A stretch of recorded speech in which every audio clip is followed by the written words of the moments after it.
segundos, senhoras e senhores, amigos e esportistas de todo o Brasil. Ipu, a um passo da conquista, bola com Ferreira, sai a linha de lado em arremesso. Faltam 15 segundos, bola movimentada na linha intermediária, cortou o Wellington, linha de lado, arremesso. Faltam 10 segundos, faltam 9, faltam 8, terminou a partida!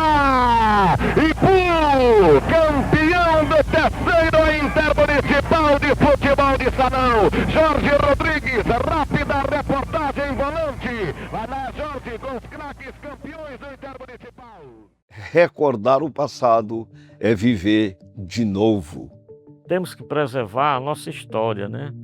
Para não se apagar com o tempo, né? Para as futuras gerações tomarem conhecimento desses fatos importantes.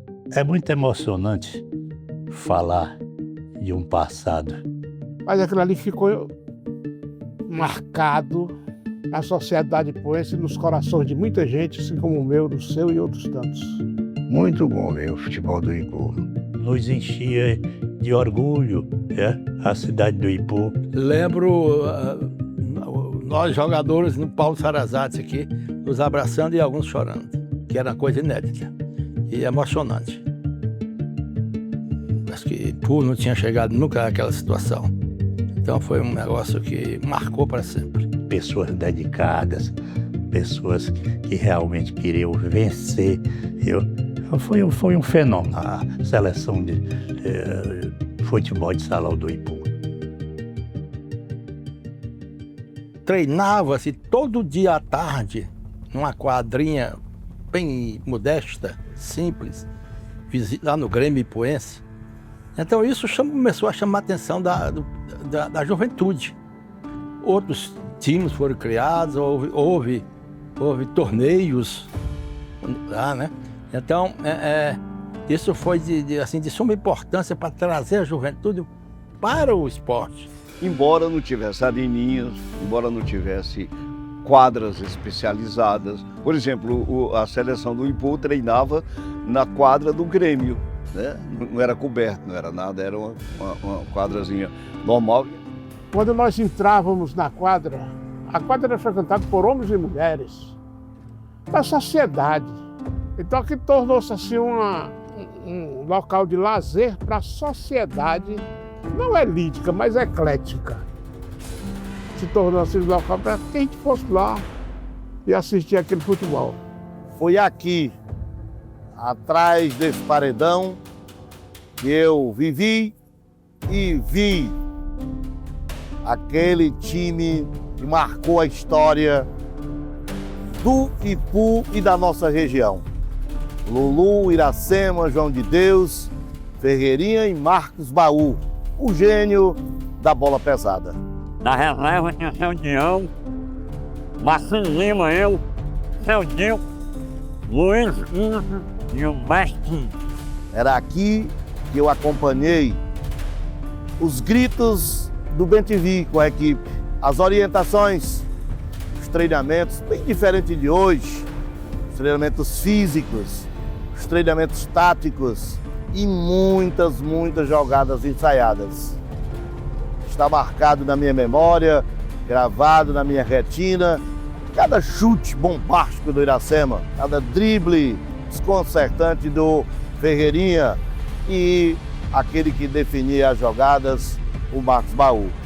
A nova geração, que hoje dispõe de um equipamento espetacular, como o ginásio poliesportivo Tonka, tem que lembrar dos feitos daqueles que desbravaram todo o estado do Ceará para representar e mostrar o que era o futebol de salão do Ipu. Então, em 65, nós éramos um time, eram pessoas, um time muito frágil, em termos técnicos, muito frágil. E nós, desse time, nós não jogávamos. Em 65, nós não jogávamos. Nós assistíamos e algumas vezes a gente entrava ali no final, tal, uma colher de chá. Mas eram outras pessoas, outros jogadores que já vinham jogando futebol association e que passaram a jogar salão. Isso em 65. O Ceará, nesse período, na década de 60 até meados de 70, era o que tinha de melhor de futebol de salão no Brasil. Haja vista que a seleção brasileira era 90% era daqui, cearense. Por que o estado do Ceará bombou em futebol, em futsal? Porque começou quase em primeiro lugar no Brasil, né? Quer dizer, começou na frente. Confesso para vocês que eu vi o Ipu começar a aprender a jogar futebol de salão. Lembro-me. Isso foi no dia 20 de janeiro de 65. Quando pela primeira vez um time sobralente vai à cidade do Ipu. Foi jogar conosco lá na inauguração da quadra um dos melhores times do Ceará. O time de Sobral chamado Anjos, que era a Fina Flor, da Zona Norte, quiçá do estado. Eles tinham uma organização fantástica. E lá nós fizemos 2 exibições. Enfrentamos os 2 times, o Guaraná Volga e o Guaraná Brasil. Os Anjos foram com 2 times. Eu jogava no dia 20 e os reservas jogaram no dia 21. Pra você ter uma ideia, no primeiro jogo nós perdemos por 9-0. Pra você ter uma ideia do fosso que existia entre nós e os Anjos. E no outro dia perdemos de 8. E não foi mais porque eles deram uma relaxada. Mas o nível, o fosso era tão gritante que deu vontade de desistir. Daí por diante, o Ipu começou a fazer um intercâmbio com a cidade de Sobral. E aquilo ali deixou uma marca e uma motivação para aquelas pessoas que tivessem condição de fazer apresentação futebolística no futebol de salão, como era chamado, já é futsal, né? Chegou esse meu cunhado, chamado Tarcísio Rodrigo Lima, Fulgo, BenTV. Ele chegou para assumir o Banco do Brasil em 66, 66. O sinal no dia que ele chegou foi no dia da inauguração da quadra.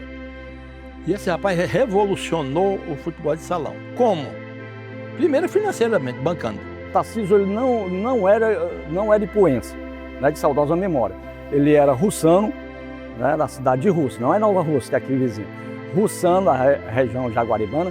E o Tarcísio veio trabalhar aqui no Ipu e dedicou-se, né, ao esporte ipuense, principalmente para o futebol de salão. Fazia de tudo. Era o roupeiro, era o massagista, era tudo. Ele corria atrás, ele que dava a injeção de ânimo na turma, né, na seleção. Eu tinha um chapéu com o BenTV. O Tarcísio era uma personalidade. O Tarcísio era gente fina demais, né, Marinho? O cara bom da farra, da brincadeira. Nosso técnico, que de futebol entendia só de tudo. Além dele entender, ele nos tratava como filho, como irmão, e aquilo nos ajudou muito, muito a romper as dificuldades. Saudade demais, o nosso time era uma família. Todos ajudavam todos. E a gente sempre tinha aquele calor e se sentia muito bem com todos os nossos jogadores. Ele bancava, era o técnico e treinava esse time 5 vezes por semana. Era um negócio, não tinha o que fazer, cidade interior pequena, jogar bola. Então o Tarcísio, ele era pé de boi, ele não faltava. E cada dia que passava, sentia-se uma evolução do futebol daquela cidade. Essa transformação, o Ipu deve-se ao Tarcísio, né, que dedicou-se de corpo e alma, passava o dia trabalhando, que ele era bancário, e à noite se dedicava ao nosso futebol de salão. Devemos muito ao Tarcísio Rodrigues Lima. Devemos demais, pela amizade dele, pela cooperação dele em todos os sentidos. Ele estava pronto a nos ajudar a qualquer momento. Um treinador inteligente que conseguiu, dentro de pouco tempo, absorver o que era o sistema tático de futebol de salão. Olha, você para formar uma equipe boa, você tem que ter muita observação. Eu, por exemplo, gosto sempre de dizer que o cidadão que quer jogar bola e tem a cintura dura, nem entra no campo nem na quadra. Para eu colocar o Iracema como titular, tive muita gente contra. porque o Bertinho era melhor, porque o Luiz XV era melhor, e geralmente eles eram mais habilidosos, né? Mas eu estava formando um time para jogar naquela posição, e naquela posição só tinha o Iracema. O Ferreirinha foi eu que levei também lá para o esporte. O Marcos já era craque em qualquer time, né? E foi por aí, Rony Deus também, mas você colocar cada jogador naquela posição é o que tem. Goleiro nós nunca tivemos problemas maiores, né? Porque o Lulu, mas depois eu vi que o Dião, o Zé Mário, que nós tínhamos aqui, esses 5 começaram a treinar, e muitas vezes que o time titular perdia pro time. Mas eu poderia ter colocado se fosse hoje, mas aquela ansiedade de ser campeão fez sempre com que eu fizesse poucas substituições. Até 68 foi apenas treino, não houve um jogo, pra você ter ideia. Como o script estava montado e ele foi bem cumprido à risca. Em 68, 3 anos após o início dessa jornada, o time já estava muito entrosado, vinha jogando muito bem, e Tarcísio achou por bem convidar o próprio Os Anjos para voltar a Ipu. Os Anjos já não era a mesma força de quando vieram, mas ainda eram Os Anjos. Lá chegando era uma maravilha, quase cheia. Vibração total e absoluta. Primeiro jogo de sábado, nós ganhamos de 3-1 dos Anjos. E olha, dominando os Anjos. Casa cheia nesse... Dá me arrepio. Casa cheia nesse Grêmio. Acho que estava o Ipu todo em peso. Porque eles vinham acompanhando o desenrolar dos treinamentos. O mesmo time que tinha lá 8-0, que é os Anjos, com algumas mudanças já em função do tempo, né? Mas era o mesmo time, com muita expressão, muita força ainda, campeão sobralense. Isso para a região não é pouco. Um jogo totalmente parelho e até alguns momentos nós dominando os Anjos. A cidade sempre apoiou. E para você ter ideia, havia uma relação de comerciantes que contribuíam financeiramente todo mês para as despesas, para a manutenção desses jogadores. Porque mesmo amadoristicamente, alguns eram pagos. Tá? Alguns eram pagos já. Então, havia esses custos. E havia uniforme, bolas, até porque a quadra não era meio cara quente, então a bola e tênis se acabava rápido. E, então havia esses custos. E esses custos eram bancados por essa arrecadação desses empresários, eram 20 empresários, contribuíam todo mês. E suplementada com recursos do meu cunhado, Tarcísio, porque a arrecadação não supria a despesa. Todavia, entrou um prefeito lá bastante progressista, chamado Antônio Ximenes Veras, e nós achamos por bem criar uma liga. A prefeitura passou a fazer um repasse para essa liga. Então começou a melhorar um pouco. Aí por Brasília passou a ser patrocinadora, passou a também entrar com dinheiro. Então passamos a ter ônibus para as viagens, dinheiro da prefeitura, depois Brasília e o arrecadado dos prefeitos. Você sabe que futebol não pode ser futebol sem dinheiro. Com a injeção desses recursos de outras fontes, aí sim, né? O negócio foi se ajeitando. Aí nós entramos para a Intermunicipal. Era importantíssimo, era como um campeonato cearense naquele tempo. Estavam as grandes seleções de todo o estado.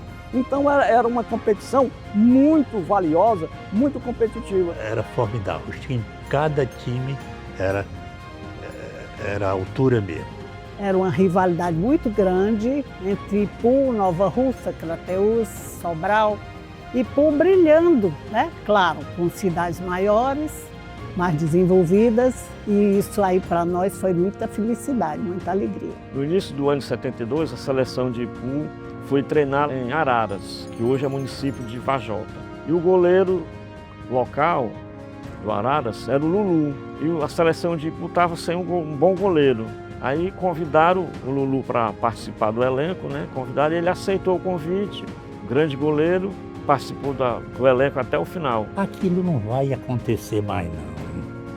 Pegar 5 elementos daquele e formar um time de futebol de salão. Não vai.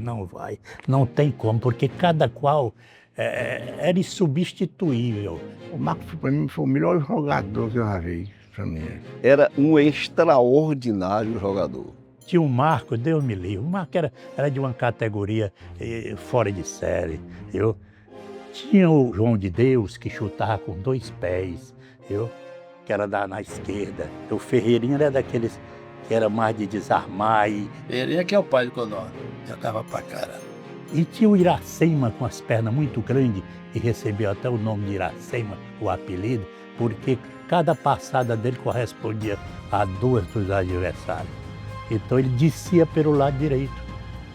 Quando o Marco pegava na bola, que se livrava de o Ferreirinha, ou o João de Deus, já dava na corrida para o Iracema, e do jeito que ele vinha com aquelas pernas dele, ele não tinha para ninguém.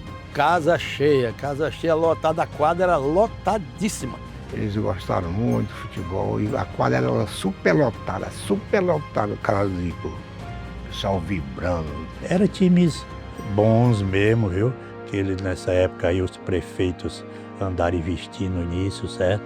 E alguns trouxeram até gente de fora. E já o Ipu teve uma grande sorte de formar um time, certo? De dentro do Ipu. Nós, quando fomos jogar Itapajé,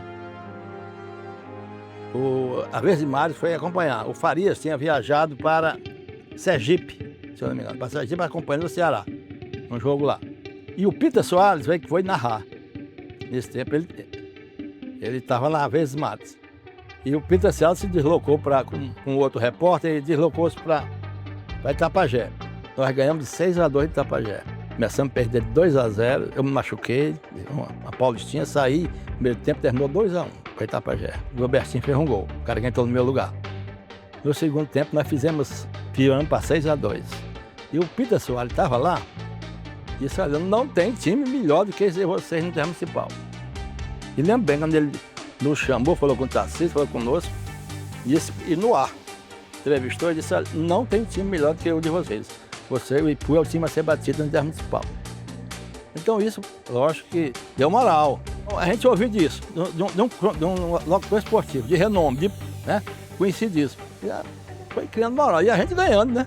Quando nós vencemos a primeira chave, que incluía Crateús, era o primeiro e o segundo lugar que ia para a etapa seguinte. Aí nós tivemos a primeira e Crateús em segundo. Porque nós ganhamos em Ipu e empatamos lá. O Ipu sempre era jogar com o Crateús ganhava, o Ipu perdia, o Ipu ganhar, perdia também, era assim. Aí fomos jogar com Granja, Camusim, Sobral, Itapajé. Isso aí passamos fácil. A partir das quartas era no Paulo Sarazate, recém-inaugurado. O sucesso do nosso futsal fez com que se construísse o ginásio Paulo Sarazate, aquela maravilha que tem lá, onde o Ipu se sagrou campeão intermunicipal de 1972. Nessas quartas de final, o Ipu já era um time que vinha sendo apontado como favorito. Fizemos o primeiro jogo com Limoeiro do Norte, um parceiro nosso, parceiro mesmo. Então já íamos para a semifinal. E fomos à final com o Crateús, que era o nosso grande rival. Quando a gente entrou na quadra, lá em Fortaleza, a nossa torcida estava todo com as latinhas, batendo Ipu, bababá, Ipu, bababá. Incentivou muito, não fez a diferença. E a torcida também era praticamente toda de Ipu. E isso, de alguma forma, ajudou bastante. Torcida inflamada, né? Vieram vários ônibus que a Ipu Brasília colocou à disposição, gratuitamente, deslocar de Ipu para cá. Então isso encheu a quadra aí do Paulo Sarazate. E ajudou muito a gente a ganhar do time de Crateús. Nosso maior adversário era Crateús. Tinha um time muito bom. Porque tinha militares nesse time. Time muito bem preparado e bom tecnicamente. Tinha um menino, eu lembro demais, o Chiquinho. Chiquinho era o goleiro. Era um menino, tinha uns 16 anos, mas era um gato. Era uma coisa fora de série. Nós fizemos um gol logo. Se eu não me engano foi Iracema. Nossa sorte é que o Iracema serviu o exército lá e não... em Crateús. Então jogou com o Chiquinho muito lá. E descobriu, ele depois de chutar umas 3 bolas por baixo, que o Chiquinho pegava mesmo, ele achou por bem chutar uma por cima. E eles empataram. Esse Carlos Henrique empatou um gol muito duvidoso, que a bola estava no ar. Então a gente tinha saído, mas o árbitro acabou validando o gol. Aí nós partimos para cima, por tudo ou nada. E perdemos, eu perdi uns 3 gols, que normalmente não perdia, que era só cavar, passava para o goleiro. Perdi, O Tarcísio, que era o técnico, mas pelo amor de Deus, acerta uma só. Que era que entra na cara do goleiro, eu fazia ela chutar e batia no goleiro. O goleiro dele era muito bom. Até que eu fiz o gol. Numa dessas eu fiz. E daí pra frente, a gente só segurou. Só administrou. Mas eles em cima, era um time muito bom, um time muito preparado. E veio para disputar conosco mesmo. Mas o Ipu, acho que pela trajetória, pela campanha, merecia realmente ganhar. Por isso é que nós ganhamos. Era uma competição muito valiosa, muito competitiva. Daí o Ipu tornou-se, né, um celeiro de craques e visível para o nosso estado como grande campeão de 72. Foi um momento muito agradável, muito bom, certo? E, como eu desejaria que um dia eu visse um time de futebol naquela altura ali. E para nós foi a maior honra do mundo a gente jogar e decidir um intermunicipal, um campeonato que abrangia todo o interior do estado do Ceará, a Zona Norte e a Zona Sul. E nós tivemos a felicidade de sair de lá vitorioso com o título de 1972. Foi uma equipe que brilhou a nível municipal e estadual, e por isso mesmo as equipes menores, principalmente dos colégios, elas se estimularam, se desenvolveram e apareceram. A recepção do Ipu foi extraordinária. Foi uma festa. Chegando lá no Ipu, ali no Espereiro, no trilho, já tinha uma carreata de carro, tudo esperando nós para comemorar. Então isso aí foi importante para nós. Envolveu a cidade toda. Aquele empolgou. Naquela época era difícil as coisas, né? E uma atração dessas, né? E nos enchia de orgulho, né? A cidade do Ipu recebeu de braços abertos e nós, graças a Deus, fomos reconhecidos como prova. Ainda existe isso ainda hoje, né? Ainda existe essa lembrança ainda, carregando depois de 1972 para cá, ainda lembrar de um futebol de salão, né? Então, para você ver o tamanho que a cidade se envolveu. E a emoção tomou conta na cidade. Uma verdadeira festa dentro desse Ipu. De frente à igreja tem uma praça muito grande. Então a comemoração foi lá, montaram um palanque, né? E várias pessoas, os jogadores, técnicos, os políticos, prefeitos e tal, e se falaram, reportaram, né? E houve uma festa dançante também. Então foi uma noite de gala, se é que você quer fechar com chave de ouro. Eu espero que isso fique para sempre gravado na memória dos ipuenses. Tudo passa na vida, mas enquanto tiver algum vivo, que a recordação venha, embora envolvida por esta saudade tão grande. Peter Ipu, campeão do terceiro intermunicipal de futebol de salão. Estão aqui os craques comemorando, Marcos abraçado com Tarcísio. Vamos colher a entrevista com Tarcísio, técnico campeão do terceiro intermunicipal de futebol de salão. Tarcísio, aquele plá para os ouvintes da Rádio Assunção. Ouvintes da Assunção, muito boa noite. Eu estou assim quase sem palavras, sem coisa nem desejar, a emoção é muito grande. E quero apenas dizer que acredito mesmo que o Centro Máximo do Futebol de Salão ter ficado com o real merecedor da competição. Tá, obrigado. Bom, meus amigos, não tem mais muita coisa que se dizer. É a vitória da gana, a vitória da raça, a vitória do maior volume de jogo, enfim, a vitória daquele time que realmente mereceu dentro de campo. Ganhou bem, ganhou tranquilo, os nossos parabéns, daqueles que fazem a seleção titular do rádio, a toda a seleção do Ipu e ao povo do Ipu que estava aqui nos escutando. Uma vitória bonita, linda e insofismável, quando agora, nesse momento, a seleção do Ipu dá a volta olímpica aqui na quadra do ginásio Paulo Sarazate, sob os apupos da torcida. Muito obrigado e até uma outra oportunidade, se Deus quiser, vida. E assim tivemos Ricardo Ponte. Senhoras e senhores, só nos resta agradecer a audiência dispensada. Parabéns ao pessoal do Ipu, parabéns ao pessoal que também compareceu ao ginásio Paulo Sarazate, aqueles que se deslocaram de longe para vir incentivar a seleção a uma grande conquista. Campeão do terceiro torneio intermunicipal de futebol de salão.